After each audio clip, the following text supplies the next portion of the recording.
Imini yesabatha ayibenhle obangcwele. Sizokula ngehlabelelo 153 Ingozi kusekuphawu bebanga. Nantili zwe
Oh, hell,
Asibona.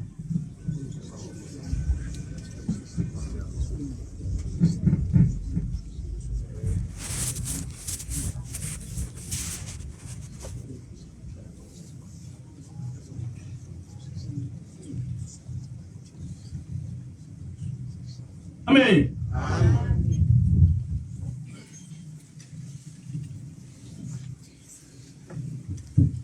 Isihloko salenkonzo sithi Ingozi Yokuhloba Ngento Yomuntu. Today's topic says the danger of adorning yourself with a person's garment. Namhla ngeneme kodwa angazi noma ngeneme ngempela. Today I am joyful, but I do not know whether I truly am.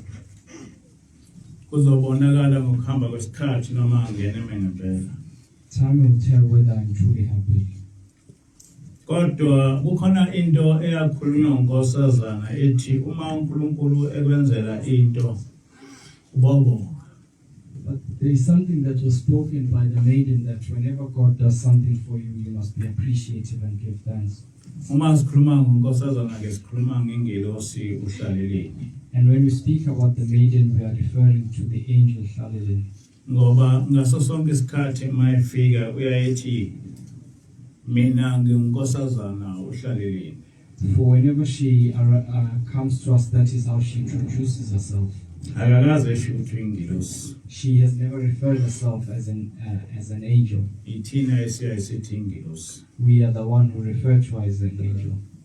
Uthi-ke uNkosazana ungathi uma uNkulunkulu ekunikeza into bese uthi hayi bengivele ngizoyithola.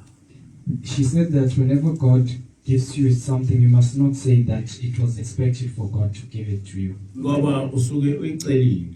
For you had asked for it. Wafika uNkosazana lapha wathi asicele kuNkulunkulu ukuthi i-coronavirus ingasiphathi. The maiden came to us and said that we should ask of God that this pandemic should not overcome us. Sanikela sakucela lokho. And we gave offerings and asked for that. Manje sigcina ngokufunda emaphepheni sigcine ngokubona nje abantu befa bebulawa i-coronavirus kodwa lapha phakathi kwethu akakho umuntu owabulawa i-coronavirus. We only encounter this pandemic through newspapers and the media, but none amongst us have been overcome by this coronavirus. Asikaze sikhale ukuthi hawo omnye wethu usebulawe i-coronavirus. Ngisho ingane zethu akaze kwenzeka.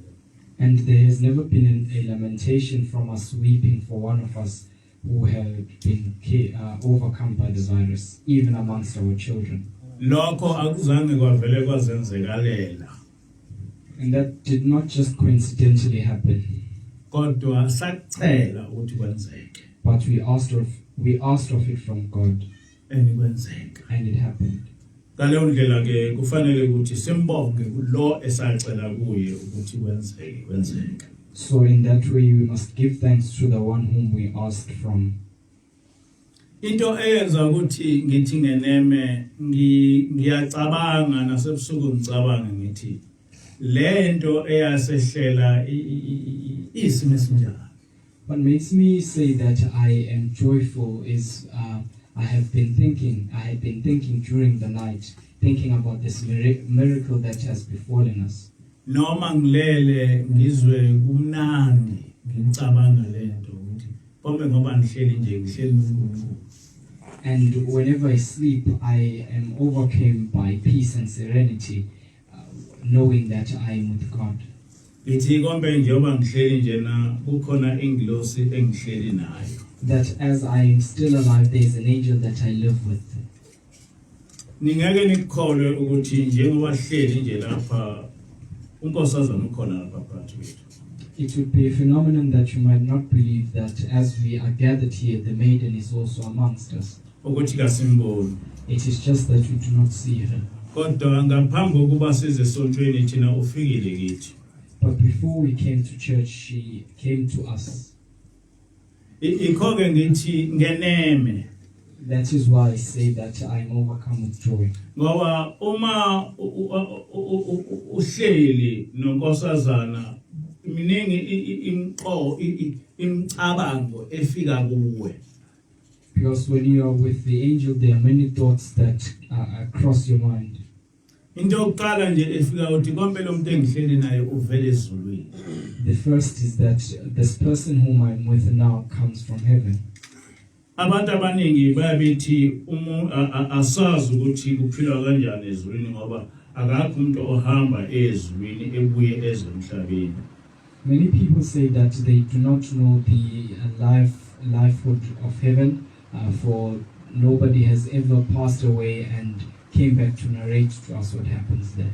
Kodwa thina uma sihleli nonkosazana kwesisikhathi eqhamukisa amahlaya ehlekisa noma esifundisa kuyafika kwesisikhathi uthi kompela umuntu engihleka naye uvela ezulwini.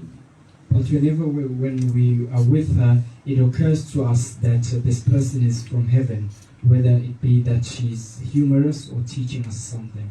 Kompela umuntu engihleli naye akanaye unina akanaye uyise. That this person whom we are living with does not have a father or mother. Kompela umuntu engihleli naye akanakho ukuqala akanakho ukuphela. That she does not have a beginning nor an ending. Kompela lo muntu engihleli naye wathi edalwa uAdam wayedalwa naye ekhona. That when Adam was created, she was also present. Kompela umuntu engihleli naye wathi uSathane exoshwa ezulwini wayekhona. That when the devil was cast out of heaven, she was also present. Ngoba uyasitshele ukuthi uSathane waxoshwa kanjani nokuthi ingilosi zixoshwa kanjani ezulwini sekwenze njani mase kuxoshwa ingilosi. Because she would narrate to us how the devil was cast out of heaven and how other angels are also casted out, and she tells us what leads to such a process. Uma suthi kompela umuntu engihleli naye wayekhona lapha ufika ubaba omkhulu wayehamba naye. That this being who is before us was also present during the times of the prophet Isaiah Shembe. Kompela umuntu engihleli naye wayekhona lapha kukhona ubaba ilanga nenkathi kukhona ubaba inyanga yezulu. That she was also present during the era of Shembe II and Shembe III. Lokho sikuzwa uma esexoxa ngezinto ezikababa omkhulu, esexoxa ngendaba ezikababa ilanga, esexoxa ngendaba ezikababa inyanga yezulu. Usuthi konke vele lo muntu wayekhona. And we are able to ascertain that whenever she narrates to us the stories of Shembe, the prophet Isaiah Shembe, Shembe II and Shembe III. Ukhona ke ezinye izinto oyayixoxa esingeke sikwazi ukumxoxela zona ngoba zingaphezulu kwenu kodwa uyasixoxela thina. There are also other things that she narrates or stories that she tells to us which we cannot unpack to you, for it is something that might be beyond your comprehension. Kwesinye isikhathi njengoba ade esho umkhokheli ekseni eqhamuke nehlaya nihleke usuthi leli hlaya livezwa umuntu ovela ezulwini. And sometimes she brings to us some things that are humorous, and then you remember that such a humor is from a being who comes from heaven. Uma esekufundisa ngoNkulunkulu bese uthi lenhlanhla enginayo ngifundisa umuntu wasezulwini ungifundisa ngoNkulunkulu ukuthi uNkulunkulu ufike uNkulunkulu uchaza la ukhonzwa kanjani kube isimangaliso leso. And whenever she teaches us about God, we are always kept in awe about the fortune that has befallen us, that we have amongst us a being that is divine who is teaching us about God. Ngithe ngilele kwaphela ukuthongo ngayibuza ngathi konke yini engifuna emhlabeni. As I was asleep, as yesterday when I was trying to sleep, I could not, as I was wondering what it is that I desire from earth. Yini ongase ungenzele yona engangijabulisa edlula lento engiyibonayo. What is it that a person can do for me which might exceed what is before me, what I see? Yini ongathi iyakujabulisa then ukuthi uhlale nomuntu wasezulwini emhlabeni. Yini enye ungayifuna? What could surpass the joy of living with a being from heaven? What else would you desire? iyiphi imoto ongangithengela yona ngijabule, iyiphi indlu ongangakhela yona ngijabule engidlula lento eyenzeka kimi. Which car would you purchase for me that I may be brought to a happiness that surpasses this, or a house that you might build for me which might surpass this? Because ngoba ngiyazi ukuthi uma ngihambe kahle ngalendlela imoto enginawo lapha engiyakhona ingaphezulu kwale engicabangela emhlabeni. Because I know that if I abide properly by the teachings of the angel, I know that I have a car that is far better in heaven than the one that you may give me here on earth. Even indlu enginayo angeke uyifanise nendlu yasemhlabeni. And that the house that I will have in heaven can never be compared to none here on earth. Usho njalo ubaba mkhulu uthi inkazimulo ekhona ezulwini awukazi ukuyikhathanisa nenkazimulo ekhona lapha emhlabeni, ngisho eyemvelo, ngisho eyakhiwa ngabantu ayikwazi ukufana nenkazimulo yasezulwini. And that is what the prophet Isaiah Shembe says, peace be upon him. He says that the glory of heaven can never be compared to any glory or illumination here on earth or in nature. Ingakho ngithi thina manazaretha kaNkulunkulu asifanele ukuthi silahle, bengafanele ukuthi silahle. And that is why I say that we as the Nazarites of God are not befitting to be forsaken. Ngoba uNkulunkulu sibonise izinto ezisimangaliso. For God has revealed great things to us. Noma ningayazi ingilosi lengikhuluma ngakho, kodwa niyayazi ngoba ihlala nomuntu enimaziyo. Though you do not personally know the angel, but you know her, for the person that is before you interacts with the angel. Washo njalo uJesu wathi uma nazi mina niyamazi uBaba. And that is what Yeshua said. He said that if you know me, then you know the Father. Nami ngisho njalo ngithi uma nazi mina niyayazi lengilosi ehlala naye. And that is what I'm saying to you, that if you know me, then you know the angel that we live with. Ngoba noma yini eyikhulumayo siyidlusa kini uma kufanele. For anything that she tells to us, we also tell that to you, if it is befitting. So njengoba ngithi ngijabule nje, nani kufanele nijabule nibone ukuthi lo muntu esihlala naye, lo muntu esinaye la endlini noma singamboni, kodwa uyisimangaliso. So since I tell you that I am joyful, the same feeling should also overcome you, for you should see that the person that we live with is a miraculous being. Angazi ukuthi bangaka abantu abake bekhaliswa ukujabula. I do not know how many people cry tears of joy. Mina ngikhale kwesinye isikhathi ngikhaliswe nje ukujabula ukuba khona kwalengilosi phakathi kwethu. Sometimes I experience tears of joy just out of the presence of the angel. Ngoba uma ubona ingilosi ihlabelela isina, yini enye ongayifuna emhlabeni njengokubona ingilosi ihlabelela, njengokubona ingilosi isina. So if you see the angel singing before you and dancing the holy dance, what else would you like to see besides that? Busa uyabona ukuthi lokhu kuhlabelela kaShembe, lokhu kusina kaShembe kuyinto ekhona ezulwini ngoba nangu umuntu ovela ezulwini uyayenza le. And you get to witness that the teachings of the prophet when it comes to singing and dancing is also practiced in heaven, since this divine being is also doing it before us. Ngineqiniso ukuthi uma singayilandela zonke lezi imfundiso zenkosazana na kanjani siyongena ezulwini. And rest assured that if we were to follow the teachings of this maiden, indeed we would be granted entrance into heaven. Njengoba ngeke ngasho ekseni nginanele ukusho umkhokheli, kube isimangaliso kimi uma ingilosi ithi uma nihlale ninikelela ukuthi uma senihamba emhlabeni ningabanazo inhlungu, koba njalo. Ngathi isimangaliso lesi ngoba vele ngiyafuna ukuthi uma ngihamba emhlabeni ngingaguli ngizwe inhlungu.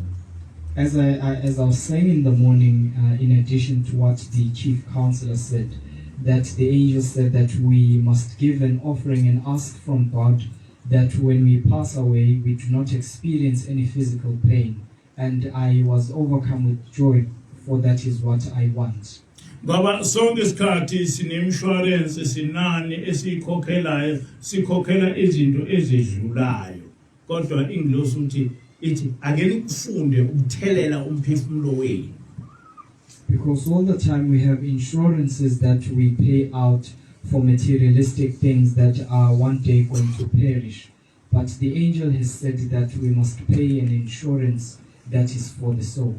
Ake nifunde ukuthi nibe nithelele ukuthi uma nidlula lapha emhlabeni ningayi ethuneni kodwa niyezulwini. That when you pass away from earth, you should not be kept in the grave, but you should go to heaven.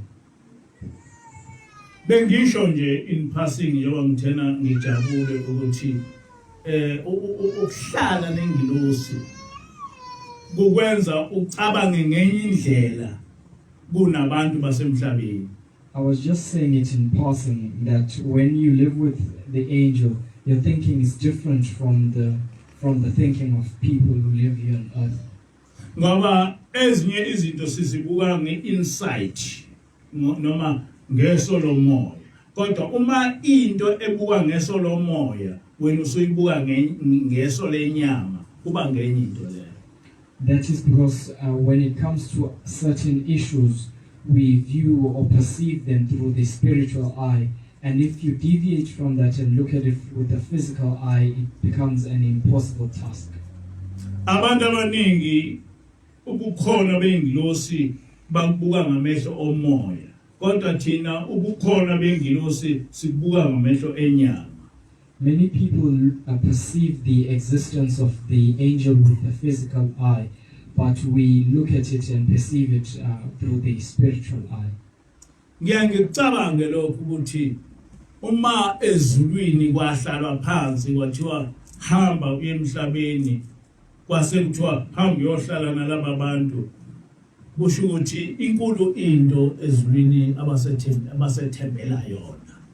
And I always think about this, that if in heaven they sat down and reached a consensus that the angels should come to us and live amongst us, that means that there is something great that has been entrusted to us. Uyabona uma uzokwethenjwa uNkulunkulu uthenjwe ngabantu basezulwini ukuthi uma uya kulaba abantu noma kulo muntu noma kulaba bantu ufike uhlala nabo bazowenza umhlaba ukuthi umkhonze uJehova. Lokho kwethembeka kuyinto enkulu. You see, if you are trusted by God and other divine beings, and they send an angel to you, and the angel is said to live amongst you, that trust in heaven means a great deal. Kwaku 2010, kwaku August mhla kufika ingilosi. Ngaleso sikhathi ngangalabanalo nolwazi okutheni ngalo. Kodwa yafika yaguqa phambi kwethu yathi ngithunywa amakhosi amathathu ukuthi kuzohamba khambe uNazaretha kube inhlekisa emhlabeni. It was the year 2010 in the month of August, and by that time I had not known much about the angel.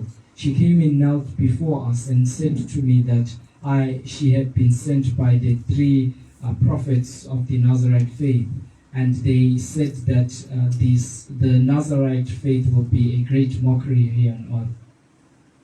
Wayesethi lo muntu wasezulwini bathi angitshele ukuthi sebethembele kuwe ukuthi uNazaretha angeke kuphele.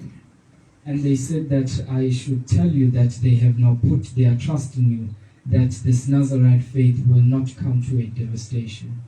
Wayese esho ngosizi ethi nami mfowethu ngethembele kuwe ungamphoqi. And she also recited the same in a sorrowful spirit and said that I also trust in you, brother, do not disappoint me. Ngike ngasho ngathi ngenkathi ingilosi safika yayingibiza ngokuthi umfowabo. I did tell you that when the angel first came to us, she referred to me as her brother.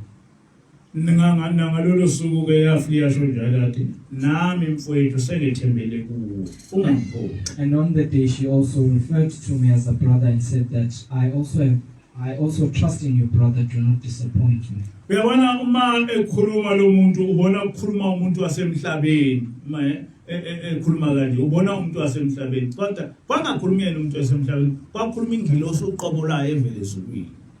And if you look at this person, you think that it is a human being from earth that is speaking. But on that day, it was not a human being, it was a divine being from heaven. Ngakho ke uma ngabe sekuqhamuka abantu bekuthuka noma kubanjani kodwa kufanele uyikhumbuze lokhu kwethenjwa kwakho okuvela ezulwini ukuthi angingakulahle ngikulahlele abantu. So whenever people come up to you, appear with insults being hurled at you, you must always remind yourself that I should not part away from the trust that has been given to me in heaven. Ngithena isihloko salenkonzo sithi ingozi yokuhloba ngento yomuntu. I said the topic of today's sermon says the danger of adorning oneself with a person's garment. Ngicabanga ukuthi kwaku 2008 noma mhlawumbe u2009 angisazi kodwa sengathi sasesekuhleni mhla ingilosi ikhuluma ngalesi simo. I think that it was around the year 2008 to 2009, but at that time we were still under the affection of Ebuhleni when the angel spoke about this. Uthi unkosazana kukhona umuntu la eThekwini ohlupheka ngendlela ezimangalisa. She said that there is a person here at eThekwini who is stricken with great poverty and sorrow. Uthi uyiNazaretha usecabanga nokuthi ehlubuke ekushiye lokhu kukhona. That this person was a Nazarite and he had come to the decision that he would practice apostasy and forsake the Nazarite faith. Ithi-ke ingilosi lo muntu sehambe indawo eziningi bemtshela lokhu nalokhu kodwa lokhu kuhlupheka onakho akupheli. And she said that this person has traveled to many places consulting how he could get help, but this is not bringing any solution. Noma ethi uyanikela akusho lutho noma ethi uyathandaza akusho lutho. And whether he gives offerings or praise, nothing changes. Ithi-ke ingilosi lokhu kuhlupheka kwalethwa kuye. The angel said that this is as a repercussion of his doings. Ukuthi nje laba abantu hamba nabo abamtsheli iqiniso. It is just that the people he is consulting are not being honest to him. Ithi lo muntu wathatha imvunulo yomuntu oqalekisiwe wayosina ngayo. She said that this person took on the holy garments of a person who was cursed and went to the holy dance. Ithi ingilosi lo muntu lona wayeshaye uyise wayesemqalekisa. That the owner of these garments had stricken his father or hit his father, and the father cursed him. Wathi usiyoze ufe uhlupheka. And the father said that until the end of the days you will be poor. Yes, yakhuluma izinto eziningi ngalomntwana omshayeli. And the father spoke many things about this young lad. Uthi-ke nezinto zakhe ziqalekisiwe. And that everything of his is also cursed. Uthi-ke uyafika lo muntu uzothatha imvunulo yalo muntu uzovunula ngayo uyosina ngayo. And then this person takes on the church garments of this person and wears them to the holy dance. Kwase kuthi lezi iqalekiso zalo muntu zehlela kuye ngemvunulo osine ngayo. And then it happened that all the curses befell this person just out of wearing the garments. Le nkulumo ngangitshelwa noma sasitshelwa nomkhokheli sitshelwa ingilosi ukuthi njengoba ngikhuluma nje khona into enje eyenzeka njengamanje. And this was narrated to us by the angel that at the time she was speaking, something of that nature was transpiring. yayingasho ukuthi khona into eyenzeke nje yathi khona into eyenzeka njengamanje khona umuntu njengamanje kule nkingi. And she was not telling us about something that happened in the past, but it was something that was taking place at the time. Ngaleyo ndlela yayisifundisa ukuthi akufanele ukuthi uthathe imvunulo yomuntu uyosina ngayo ngoba awazi noma lo muntu oyosina ngale mvunulo unenhlanhla yini uzokulethela inhlanhla yini noma uzokulethela isiqalekiso. In that way, she was teaching us that we should not take on the church garments of any other person and wear them to the holy dance, for you do not know that you are going to be cursed or fortune is going to be brought to you out of such an act. Ngamanye amazwi noma ngabe uma ngabe uzotsheleka imvunulo yomuntu ufanele kuba ukhiphe umnikelo uyithenge kuye. In other words, even if you are going to ask someone to lend you their garments, church garments, you must give out an offering which will purchase that from them. Ngoba uma uthatha imvunulo yakhe usina ngaye akusini wena spiritually usina lo wamuntu. Because if you do that, you are not going to be the one who's going to be partaking in the holy dance, but spiritually it is going to be the person who owns the garment. Leso simo asigcini kuphela kwimvunulo. Such a state does not only end or is not only confided within the limits of the garments, holy garments. Ufana nje nokugqokelana. Ungajwayeli ukuthi uma umNazaretha ugqokelana nomuntu. It is just like wearing other people's clothes. You must not, as a Nazarite, practice that. Ngoba ukungcola kwengubo akusho lutho. Kodwa ukungcolwa kwengubo spiritually kuyinto eyinkinga.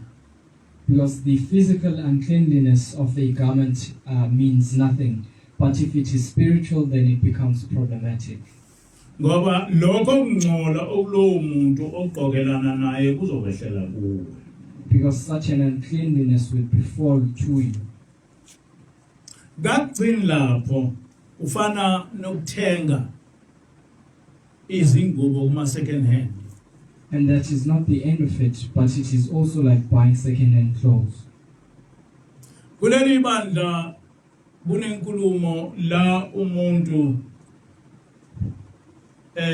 owahlanya iminyaka ewu20 engazweli ukuthi uhlanyiswa yini. Within this congregation, it happened that there was a person who was insane for 20 years and nobody knew what was the cause of it. Lo muntu lona ngenkathi ezala izingane zaze zaba no20 years zingaze zimbone ngisephila. And it means that this person had children, and for 20 years they did not witness a father who was sane. Lo muntu wayehlanya ngokuhlanya ongejwayelekile ngoba ngaso sonke isikhathi wayetholakala akha ibhamu. And it was a rare kind of insanity, for he would be found making guns all the time.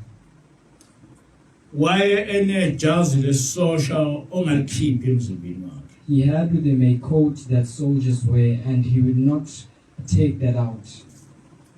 Uma esezakhile lezi ibhamu wayengadubula ezeziyofika eThekwini edrobheni ehambe edubula ubala.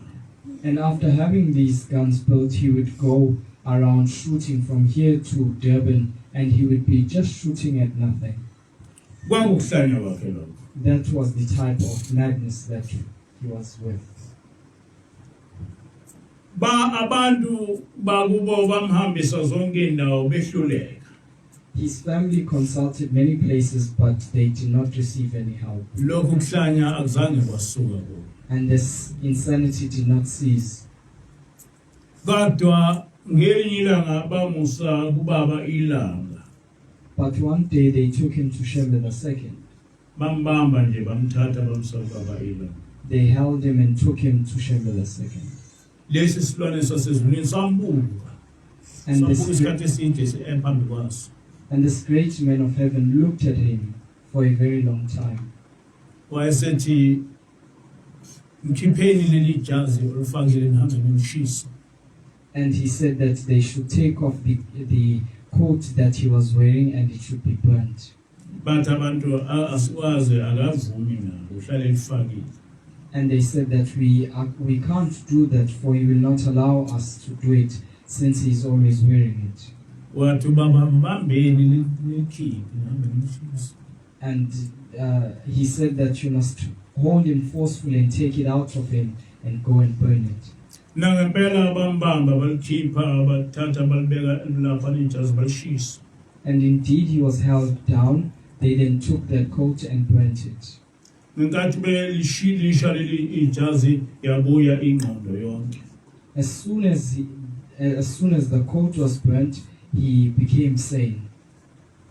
Kwase kucaca ukuthi inkinga yayisejazini. And it was evident that the problem was with this coat. And leli jazi kwakuyijazi lamasosha. And this coat was a coat for soldiers. Kwase kuyacaca ukuthi mhlawumbe leli jazi lomuntu okwangelakhe wadutshulwa elifakile. And it became evident that possibly the coat that he was wearing belonged to someone who was shot wearing it. Mhlawumbe wafa nje kodwa kuyijazi ojwayele ukulifaka lakhe wayisosha. Or maybe this person passed away and he would occasionally wear this coat as they said. Ngoba kwakutholakala ngaso sonke isikhathi ekhanda ibhamu bese edubula. For all the time he would be found building or making guns and shooting. Kwase kuyacaca ukuthi leli jazi leli noma lalaziwa ukuthi lesosha kodwa linomoya wesosha ohleli kuwo. And it was clear that this coat was with the spirit of the soldier who passed away and was the owner of the coat. Niyabona ukuthi kuyingozi kangakanani ukuthenga ingubo nje second hand. Do you now see how dangerous it is to just buy something that is a second-hand garment and wear it? Uma uthenga into second hand noma ngabe ingubo uyinazaretha ufanele uqala uyiclean. Uyihlambulule. If you buy a second-hand garment as a Nazarite, you must firstly cleanse it. Ama-Nazaretha ayazi ukuthi into ihlambululwa kanjani. And the Nazarites know how something is cleansed within the requirements of our faith system. Uma lokuthi ugqoke into oyithenga kumuntu esikuyagqoka ngumuntu ungayihlambululi ngaphambi kokuba uyifake emzimbeni. You should never buy something that is a second-hand garment and wear it without cleansing it. Ngoba uyothi uyayigqoka leyo nto kanti umoya walowo muntu ukule ngubo mhlawumbe sewafa noma engafanga kodwa kakhulukazi mase wafa.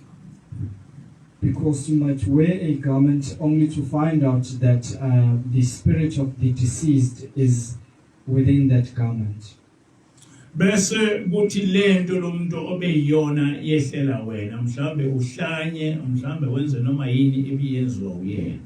And whatever the state of the deceased was, it will be the state that you are going to be in. Ingilosi unkosazana akasifundisanga ngalokho kuphela kodwa wabala ngisho imoto ngisho indlu. And that is not the only thing that the maiden taught us, but she also mentioned the buying of a house or a car. Wathi ungayithengi imoto esikuyagitshelwa umuntu bese uvele uhamba ngayo. She said that you must not just buy a car that was pre-owned and then just use the car to travel. Ngoba ziningi izinto ezingakwehlela ekuthengeni imoto enjalo. Because there are many circumstances that you might come across if you buy such a car. Uthi unkosazana abanye abantu uma imoto beyithenga beyi-ownisha bayayiqinisa. She said that some other people who own cars and buy cars use traditional medicines or muti to perform certain rituals on those cars. Kodwa uma sebeyidayisa abawukhiphi lowo muthi. And she said that when they sell those vehicles, they do not undo those. Bese kuthi lo muthi uphenduke ube ukufa kuwe. And then that becomes disastrous to you. Uyabayigibelele imoto ife ibe yiyo yonke into kanti ngenkathi lo muntu ownisha wayefaka umuthi kuye owawuphila. And whenever you use that car, you might find that you are always encountering mechanical problems or anything of that likelihood. Yeah, and that would be as a result of the muti that the person was using, which gave him life, but not you. Kwesinye isikhathi uthi ke unkosazana kwesinye isikhathi eniyikhathi eziningi ungathenga imoto kanti umnikazi wale moto lona idliwe ubesayithanda. At times you might find that you are buying a car that has been repossessed, but the owner still had a great love for the car. Ithi uma ugibelele imoto umuntu owayenayo ekhala ngayo ngoba yadliwa ithi leyo moto iyokwenzela amabhadi. And she said that if you then use that car and the former owner of the car was crying out, then you find that you are going to come across many misfortunes from driving it. Uthi enye imoto umuntu ufike efe bese abantu ebasele ngemuva bese beyidayisa. And she said that at times a owner of the car will pass away and then those who are left behind will sell the car. Uthi lo muntu ofile ubeyithanda le moto. But it happens that the deceased loved the car. Njengoba ade khuluma umkhokheli akibo bonke abantu abathi mabefa bezulwini ngoba mawuso ezulwini akho nto yasemhlabeni oyikhumbulayo. As the chief counselor was saying, that not everyone who passes on goes to heaven, for when you are in heaven there are not many things that you will remember from earth. Abantu abaningi uma befa baya emazulwini befike behlupheke bese befuna bekhumbula izinto zabo ezisemhlabeni. Many people die and go to other spiritual heavens and they encounter problems there, and then they always miss the life that was here on earth, and then they come back. Uthi ke unkosazana bese ebuya lo muntu ngomoya ezohlala kule moto le beyakhe beyithanda ngoba lapho khona ayikho into engcono ngaphandle kwale moto yakhe.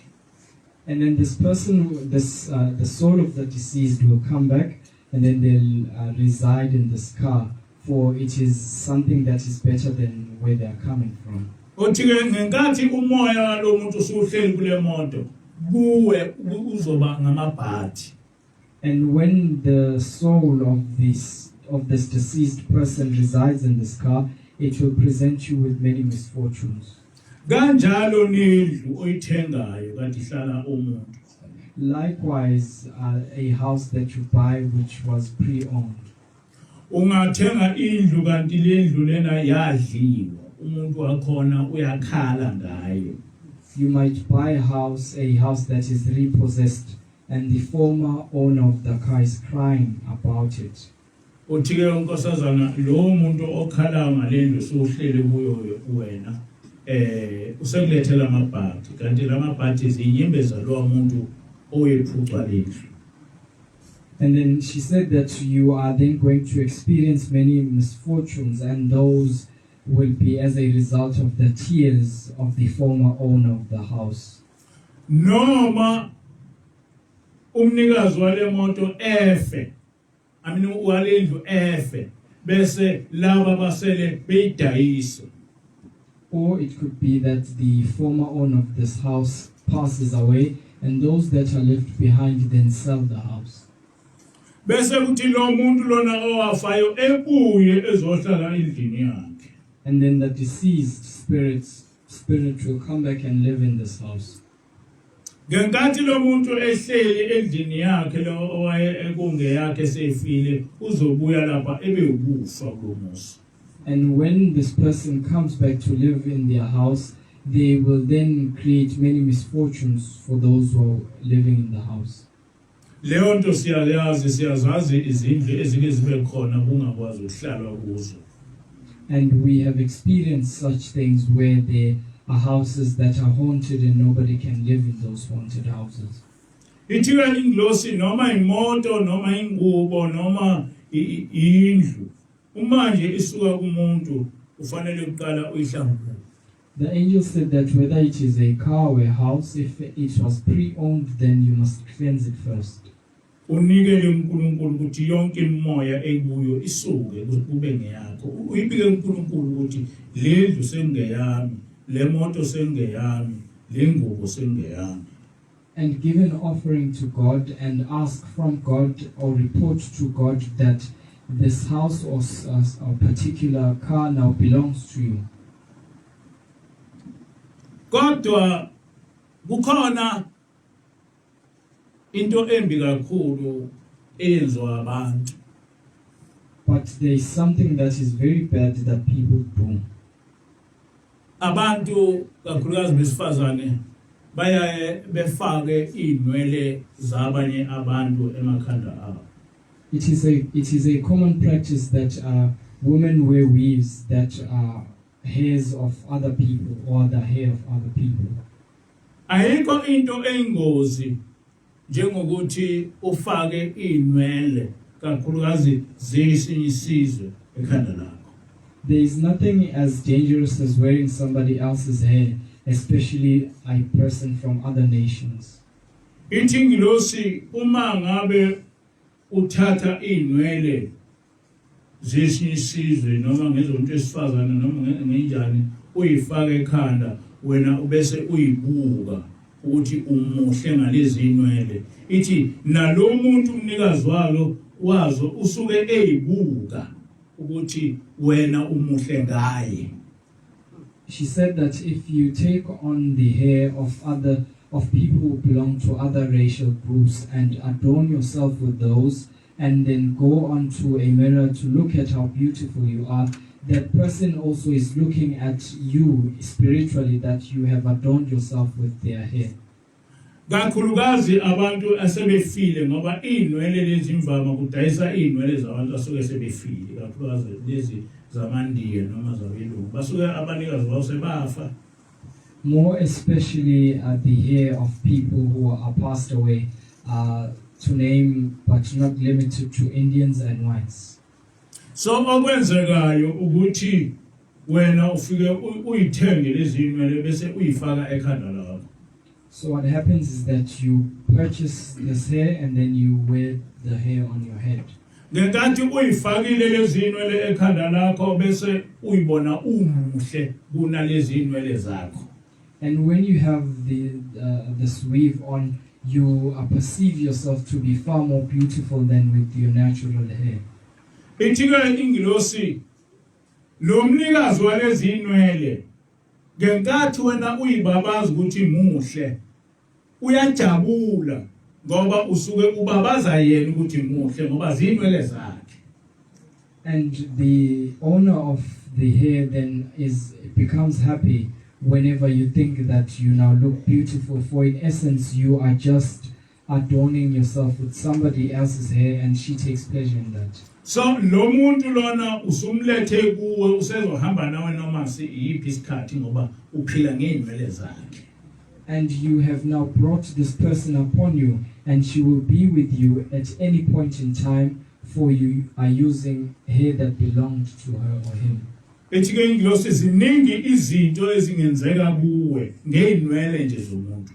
And the angel said that there are many things that could happen to you just out of a person's hair.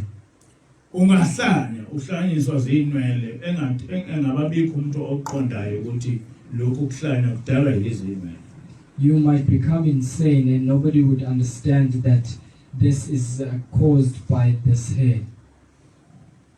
Isimilo sakho singajika mhlawumbe lo muntu lona wayegay noma lesbian nawe uyithole suyigay lesbian kanti umoya walomuntu walezinwele oyifakile.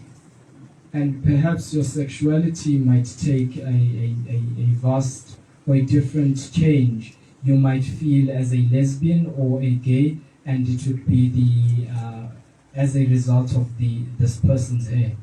Uma lo muntu wayedayisa umzimba nawe ungezwa usuthanda ukudayisa umzimba kanti lo moya walo muntu oyiqhenya ngawo omfake inwele zakhe. And if this person was a prostitute, you might then feel the need or the want to also become a prostitute, and that would be as a repercussion of this hair. Uma lo muntu wayengumbulali nawe utholakale usunenhliziyo ebulalayo kanti lo muntu ohamba naye oyiqhenya ngaye ofake inwele zakhe. And if this person was a murderer, you then also have with you a murderer's heart as a result of the hair that you are wearing. Lokhu sasitshelwa inkosazana, sasitshelwa ingilosi hayi ukuthi into esuka kimi. Yesitshela ubungozi bokufaka inwele zomuntu ekhanda. And this was told to us by the maiden, the angel. It is not something that comes from me. Uthi ke lo muntu wasezwini kodwa okubi kakhulu lo muntu lona usuke esewumngani wakho. And the angel said that what is most terrible is that the spirit becomes a friend to you. Ngoba ube muhle ngaye. For you have beautified yourself through them. Ngaleyo ndlela usehamba nawe noma lapho uyakhona. Therefore they dwell with you or live with you wherever you go. Kodwa wena umboni. But you cannot see them. Ithi ngilosi kodwa mhla wena wafa uyombona ukuthi kanti nangu lo muntu engihamba naye. But she said that on the day that you pass away, you will see this person. Uyokuthatha lo muntu eye nawe lapho yena okhona. And they will take your spirit and go to where their spirit is. Uma ehleli nabathakathi uyohamba nawe uye kwathakathi uthi ngilosi uma esesihogweni nawe uhambe esihogweni ngisho ukholile. The angel said that if she is amongst people who practice witchcraft, you'll also be in the presence of witches. And if the person is in hell, you are also going to go to hell with them, even if you were a believer. Uyokholwe uthi sufa uqhamuke lo muntu lona ekuthathe ekusesihogweni ayikho into ongayenza. You might be faithful for the rest of until the end of your life, but when you die, this person will then seize you and will take your spirit and take your spirit to hell with them, and you can do nothing about it. Uma lo muntu bedayisa umzimba nawe uyohamba uyohlala kulabo bantu laba badayisa izimba lemoya. If this person was a prostitute, you are also going to live with spirits that practice prostitution. La emhlabeni kodwa ubuyiphethe kahle kodwa uma usohamba emhlabeni uzolandela lo muntu ofakile lesandla. It might happen that perhaps whilst you were on earth you carried out yourself properly, but when you die your spirit is going to go to those prostitutes. Uma uyigay ebeyigay nawe uzoba gay. If the person was a gay, then you are also going to be gay. Ungebe igay la emhlabeni mhlawumbe kodwa uma usufa uyoya lapho ama-gay nama-lesbians agcine khona. You might not be a lesbian or a homosexual here on earth, but when you die, you are going to go to where people who practice homosexuality are kept. Lento ngangitshelwa ingilosi ukuthi kuyingozi kangakanani ukufaka inwele zomuntu. And this was told to me by the angel that such are the dangers of wearing somebody else's hair. Ithiya ingilosi ithi abantu abamnyama bayinto exakile ngeke beyeke ukuba zigcila zabazezinye izizwe. And the angel said that black people are a confusing people, and they will never cease to be other people's slaves. Ithi abantu abamnyama bathanda ukuthi abelungu bayizitha zabo. Kodwa ukwazi kanjani ukuthi uthathe inwele zesitha sakho uyifake ekhanda lakho? She said that they like to refer to white people as their enemies, but how can you take on the hair of your enemy and adorn yourself with those? Ithi kudinga ukuthi uzohlakanipheni ukuthi ubone ukuthi ukuthatha inwele zesinye isizwe uyifake ekhanda lakho uzenza isigqila saleso sizwe. Kusho ingilosi. She asked whether do you honestly need to be an intelligent person for you to know that wearing the hair of other people's races keep you as a slave? Yabuye ingilosi yakhuluma ngendaba yokushuqula kwabantu besifazane. And she also spoke about the practice of women wearing toques on their head. Yathi abantu abamnyama ababoni ukuthi lokhu kushuqula ugcina ngabo kodwa belunga bashuqula. And she said that black people do not recognize that wearing toques on their head is only amongst them. White people are not doing those. Bethi ingilosi ngoba inkolo yafika nabelungu benziwa yini bona bengashuquli bese kodwa kushuqula abantu abamnyama. And she asked, since religion came with white people here amongst them, why is it that white people do not cover their heads but black people do? Uma abantu beba amakholwa ngisho ingane encane enye engakathombi ngisho ukuthomba yentombazana uyithola isishuqulika idu. And when black people become part of a religion, even young girls amongst them are found to cover their heads, even if that girl has not been through puberty. Noma ungaya kumaphi nje ama-mission churches uyofica zonke ingane zakhona nezingamantombazana zishuqule. Kodwa ngeke uyithole ingane yomlungu ishuqule, ngeke umthole unkosikazi womlungu eshuqule. And if you go to any church that is a missionary church, you'll find that young black maidens are covered, they have their hair covered, but you'll not find the same being applied when it comes to white people. Ithi ingilosi sengihambe yonke indawo ngabuka ngisho abantu abasendulo abamnyama amakhosikazi akwaZulu ayengashuquli. And the angel said that I have traveled in all places and even went to the past. The nation of the Zulu women were not a people who would cover their heads. Ngisho ungahamba uyobuka amafilimi ako Nigeria nowani laba ama-traditionally amakhosikazi akhona akashuquli. Even if you go and watch movies from Nigeria, you find that traditional women of Nigeria do not cover their heads. Abangamantombazana nabangamakhosikazi abashuquli abangama-traditionals. Both those who are maidens and those who are wives do not cover their heads if they still abide by their traditional way of life. Kodwa uma uthola ngisho kumafilimu uthola amafilimu ama-missionaries amantombazana akhona namakhosikazi akhona ashuqule emakhaya. But if you look at movies that portray missionary life, you find that maidens and women are covering their heads. Ithi-ke ingilosi uma lento ivela kuNkulunkulu yavela kuNkulunkulu kuba yenziwe abantu abamnyama kuphela kodwa belungu bengayenzi kanjani. And the angel asked, if this truly comes from God, was it meant only for black people and not white people, and how? Ithi ingilosi lento eniyenzayo i-discrimination abelungu bayenza ngoba abantu besifazane benyanya inwele zabo. Kusho ingilosi. And the angel said that this covering of hair is as a result of discrimination from the white people to the black people since the white people despised the hair of the black woman. Ithi ngoba abelungu abantu besifazane abamnyama babe basemakhishini base befakwa lamaduku kwasekuthiwa lamaduku ahlangene nokukholo kodwa akahlangene nokukholo. Kusho ingilosi. Because when black women worked as maids for white women, they would be instructed to cover their heads, and then this was taken to have association with religious beliefs. ithi thathani iBhayibheli nithole ukuthi uNkulunkulu khona lapho akwathi umuntu wesifazane akashuqule khona. And she said that we must take the Bible and read whether there is any part where God said that a woman must cover her head. Ithi ingilosi akukho.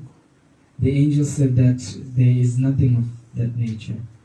Ithi well uma umuntu esesontweni engalikhava ikhanda lakhe. And she said that Wesifazane. And she said that women are allowed to cover their heads when they are within church Service. when they are in church services. Abantu besilisa ma bekuyi church service basikhumula isigqoko sabo. And when men are in church service, they take off their hats. Angani manje ngibona lokho. Abantu besilisa uma engena esontweni ukuhlonipha kwakhe ukukhumula isigqoko. I do not know whether you are aware of it, that when men come into the church service, they show their respect by taking off their hats. Abantu besifazane uma bengena esontweni bahlonipha ngokuthi befake isigqoko sabo. And women express that through covering their heads. As you can see, it is done by the maidens.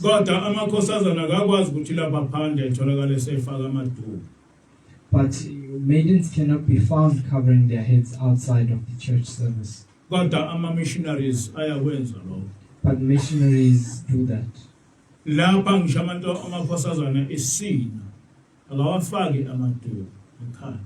Even when maidens are in the holy dance, they do not cover their heads. Manje nake ithi ingilosi la akakho umuntu wesifazane ophoqeleke ukuba eshuqule. And the maiden said that within this congregation of the Nazarites Church of God, no woman is enforced to cover their hair. Bengakhabarisha amakhanda abo esontweni lapho kuthiwa bakhabarisha amakhanda abo. But other than that, la umuntu wesifazane akanayo inda hayi ukuthi akavunyelwe akaphoqiwe ukuthi ishuqule. And they can cover their hair within church services, those who are instructed to do so, but they are not enforced. They should not be forced to cover their hair outside of the church service. Ithi ingilosi uNkulunkulu uyayithanda inwele zomuntu. The angel said that God loves human hair. Ikhona wathi singayigundi inwele zethu ngoba uyayithanda. And that is why he said that we should not shave our hair as he loves our hair. Ithi kodwa abantu abamnyama uthola amadoda ephucula amakhanda. But he said that amongst black people you find them shaving their heads, Lokhu uNkulunkulu ongakufuni. which God is against. Namakhosikazi agunda amakhanda uma engawagondile ehambe eyothenga inwele zabelungu ezifake emakhanda abo. Akabayifuni inwele zabo. And you find that amongst black women, they cut or they shave off their hair or adorn themselves with hair that belongs to other people's races. Ithi ingilosi angazi ukuthi isizwe sinjani lesi. And the angel said, I do not know what kind of people they are. Ngoba isizwe singayithandi. They are a people who do not have self-appreciation or self-love. Isizwe esingayinaki. A people that does not take care of themselves. Noma ungabatshela kanjani ngeke beze bemukele ukuthi lento eniyenzayo ikuphukuphuku. No matter how much you tell this to them, they will not realize that what they are doing is stupidity. Akudingi ukuthi uze ube ihlakaniphi ubone ukuthi lento yokuphucula ikhanda ayinawo umqondo. You need not to be a person who is intelligent to realize that shaving off your hair is not sensible. Ngoba sikhule thina ukugunda amakhanda waphucula kwenziwa ziboshwe. For we grew up at a time where the shaving of hair was only reserved for prisoners. kwaqala i-Satanist ye-America yafaka ukholoro yase iphucula ikhanda abantu abamnyama bonke basebeyilandela. The first person who did that was a Satanist from overseas who wore priestly garments and shaved his hair, and then people followed him. Kodwa abelungu nje abanomali ngeke umlungu umficishe esusini wele zakhe ekhandeni ngaphandle kwalabo abangacacile. But normally you would not find a white person who has a bald hair out from shaving, unless you consider those who are also not proper. Kodwa kubantu abamnyama uthola abantu ngisho bengabafundisi bebadala bephucula amakhanda. But amongst black people you find that even those who are priests and those who are elderly people are shaving off their heads. Ngasha uvalo uma ngibona uBishop Tutu eyimbungculo. I was surprised to see that Bishop Tutu also has a bald hair. uBishop Tutu maze kudala esakhula wayengayigundini leza. Kodwa manje sewuguga engumfundisi uBishop useyingongculo ekhaya. I know Bishop Tutu from a while back, and he was not a person who would shave his hair. Now that he is a priest and an elderly person, he now shaves his hair bald. Abantu badlala uSathane angazi ukuthi yini enza ukuthi bengayiboni lento. People have now, or black people have become the playground of the devil, and I do not know why they cannot see this. Ukuthi umuntu uyapi uvela umbone ngekhanda ukuthi lo ayezemboniso. Where a person is destined can just be made out from their hair. You can just see that they shaved their heads and conclude that this one will never even see the doors of heaven. For there is no person who may be granted entrance into heaven whilst shaving off their hair.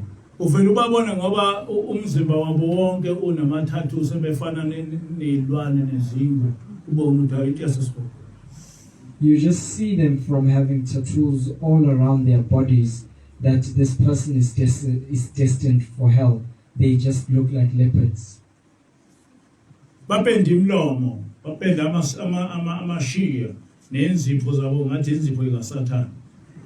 And they have their lips and eyebrows painted, and their nails look like those of the devil.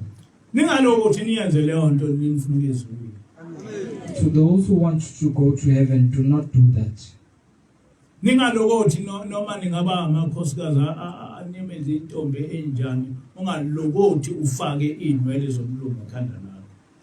Whether you are a maiden or a wife, do not ever put the hair of a person on your head. For if you do that, you are creating a path to hell. And within this church, that is not permitted. Within this church, you are not allowed to paint your lips. And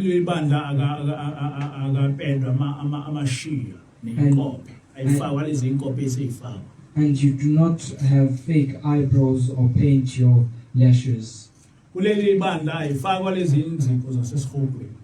And these nails from hell are not allowed in this church. And in this church, women are not allowed to wear pants.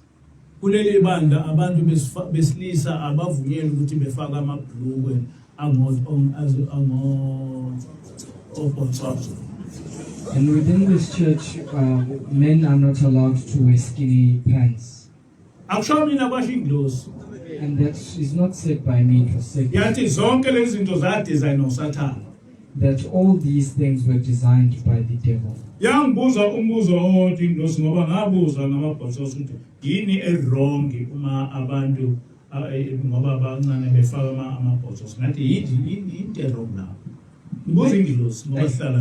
I did ask the angel what was wrong with wearing skinny pants, especially amongst the young men.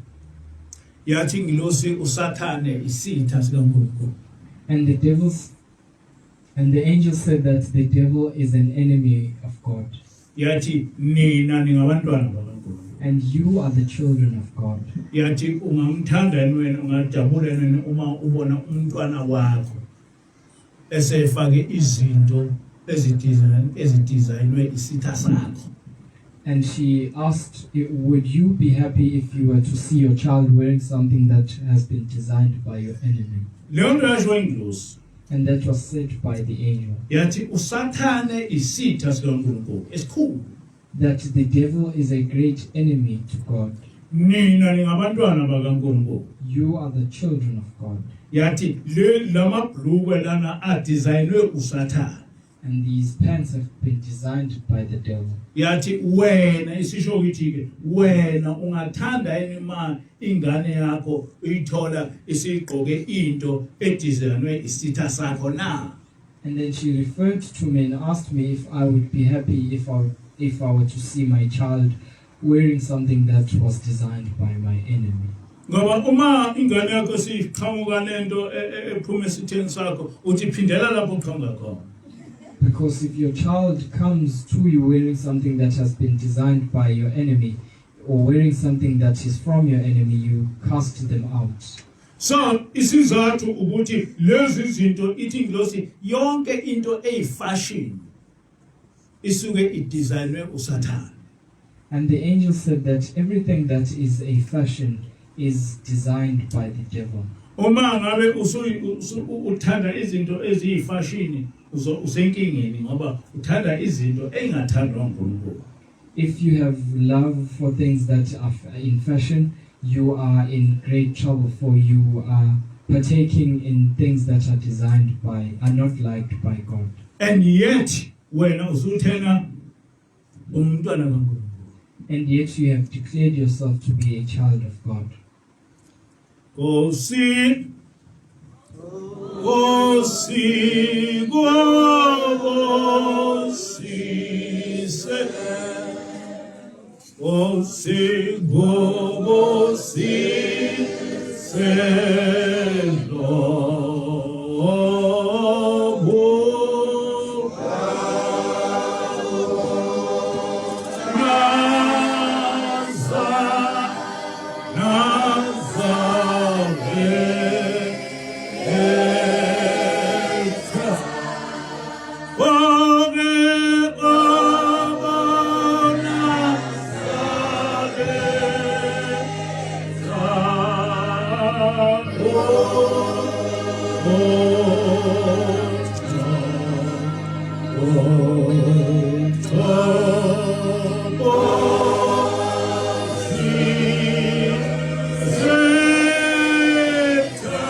Enkosini uNkulunkulu wakithi ekuphakameni uNkulunkulu kaShembe siphambi kwakho Nkosi ngaleli sabatha lakho namhlanje siyacela Nkosi kuba usibusise uthi ingilosi yakho Nkosi eze phakathi kwethu ithi mayisibuyela ezulwini Nkosi wabhala amagama ethu iwabhala Nkosi lapho Nkosi kwazi khona wena ngicela Nkosi kuba laba abantwana bakho Nkosi abaphambi kwethu kwakho ubaphilise bengaguli nale coronavirus Nkosi ekhona Nkosi ingabehleli kuthi Nkosi abaphethwe Nkosi izifo ezahlukene Nkosi baphile siphe Nkosi izinsuku ezinde singahambi Nkosi emhlabeni sibancane ngicela Nkosi kuba usiphe nomsebenzi singahlupheki sisebenze Nkosi yasekukhona usiphe Nkosi ukukholwa usiphe Nkosi ukwenyanya isono usiphe Nkosi inhliziyo yokuthanda ukuhlala nawe uthi konke Nkosi okwenyanyayo nathi sikwenyanya uthi Nkosi konke okuthandayo nathi sikuthanda ngelakho Nkosi igama manje ngesiphashe amen Nkosi ngibusise